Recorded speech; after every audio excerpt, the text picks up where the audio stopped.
Hi friends, అందరికీ నమస్కారం. Welcome back to employees news today channel. ఉద్యోగులు, టీచర్లు, పెన్షనర్లకు సంబంధించిన ముఖ్యమైన అప్డేట్స్ అన్ని కూడా మన ఛానల్ ద్వారా మీకు తెలియచేయడం జరుగుతుంది. ఛానల్ని సబ్స్క్రైబ్ చేసుకొని ఫాలో అవుతుండండి. ప్రభుత్వం నుంచి వచ్చే లేటెస్ట్ అప్డేట్స్ అన్ని కూడా ఇక్కడ నుండి ప్రతిరోజు మన ఛానల్ ద్వారా మీకు తెలియచేయడం జరుగుతుంది. ఇంక వివరాల్లోకి వెళ్ళిపోదాము. ఉద్యోగ పెన్షనర్లకు మరో శుభవార్త చెప్పిన ప్రభుత్వం.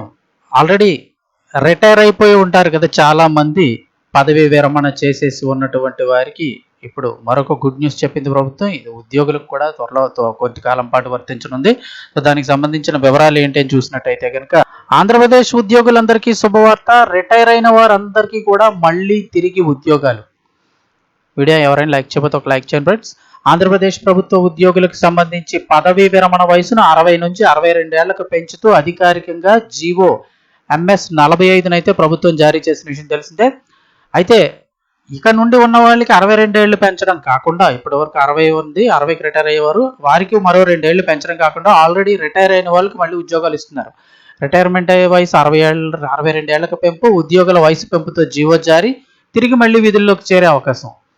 ఆంధ్రప్రదేశ్ ప్రభుత్వం ప్రభుత్వ రంగ సంస్థలు, కార్పొరేషన్లు, సొసైటీల్లో పనిచేసే రెగ్యులర్ ఉద్యోగుల పదవీ విరమణ వయసును 60 నుంచి 62 ఏళ్లకు పెంచుతూ అధికారికంగా జీవో MS 45 అయితే జారీ చేసింది. అత్యంత ప్రాధాన్యత కలిగిన ఈ నిర్ణయాన్ని 2022 జనవరి 1 నుంచి అమల్లోకి వచ్చేలాగా వర్తింపచేయడం విశేషం.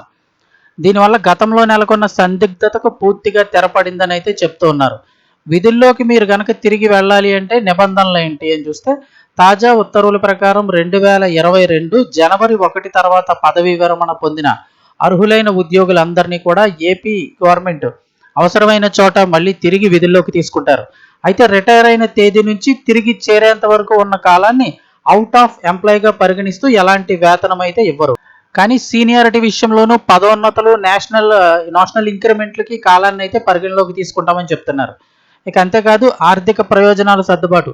ఇప్పటికే రిటైర్మెంట్ బెనిఫిట్స్ పొంది తిరిగి చేరాలనుకునేవారు ఆ మొత్తాన్ని తిరిగి సంస్థకు జమ చేయాల్సి ఉంటుంది. ఇది జాగ్రత్తగా గమనించండి. ఒకవేళ తిరిగి మీరు మళ్ళీ ఉద్యోగంలోకి చేరాలి అనుకుంటే ఆల్రెడీ మీ రిటైర్మెంట్ బెనిఫిట్స్, ఈపీఎఫ్ అమౌంట్స్, కొన్ని ఎంత అమౌంట్స్ అయితే తీసేసుకుంటారు కదా, తిరిగి ఆ మొత్తాన్ని సంస్థకు తిరిగి జమ చేయాల్సి ఉంటుంది అంటున్నారు. ఒకవేళ తిరిగి చేరడం ఇష్టం లేని వాళ్ళు ఉంటే 60 ఏళ్లకే పదవీ విరమణ పొందినట్లుగా గుర్తిస్తారు. సంబంధిత సంస్థలన్నీ కూడా తమ సర్వీస్ నిబంధనలో తగిన సవరణలు చేసుకుని ఈ నిర్ణయాన్ని వెంటనే అమలు చేయాలని ప్రభుత్వం స్పష్టం చేసింది. ఇక్కడ ఈ నిర్ణయం వల్ల అయితే కనుక చాలామంది తిరిగి చేరే అవకాశం తక్కువగా ఉంటుంది. ఎందుకంటే ఈ అమౌంట్స్ అన్నీ కూడా పెద్ద ప్రాసెస్ అంతా చేసి బెనిఫిట్స్ అన్నీ తిరిగి తీసుకుంటారు. ఈ రిటైర్ అయిన తర్వాత వారికి సంబంధించిన పెన్షన్, గ్రాట్యుటీ, పిఎఫ్ ఏ అయితే ఉంటాయో అన్నీ కూడా కొంత ప్రాసెస్ అయితే జరుగుతుంది. వాళ్ళ ఆఫీసుల చుట్టూ తిరిగి వాళ్ళ పనులన్నీ చేయించుకొని మొత్తానికి అమౌంట్ అయితే కనుక తీసుకుంటారు. తిరిగి ఆ అమౌంట్ ఇప్పటికే ఖర్చు పెట్టి ఉంటారు. 2022 నుంచి అంటే చాలామంది ఖర్చు పెట్టి ఉంటారు. తిరిగి మళ్ళీ ఆ మొత్తాన్ని సంస్థకి జమ చేయాలనేది పెద్ద ప్రాసెస్. ఒకవేళ ఆ విధమైన రూల్ వల్ల కొంతమంది తిరిగి జాయిన్ అయ్యే అవకాశం చాలా తక్కువగా ఉండే అవకాశం ఉంటుందని అయితే భావిస్తున్నాను. సో ఈ నిర్ణయంపై మీ అభిప్రాయాన్ని కామెంట్ సెక్షన్లో తెలియజేయండి.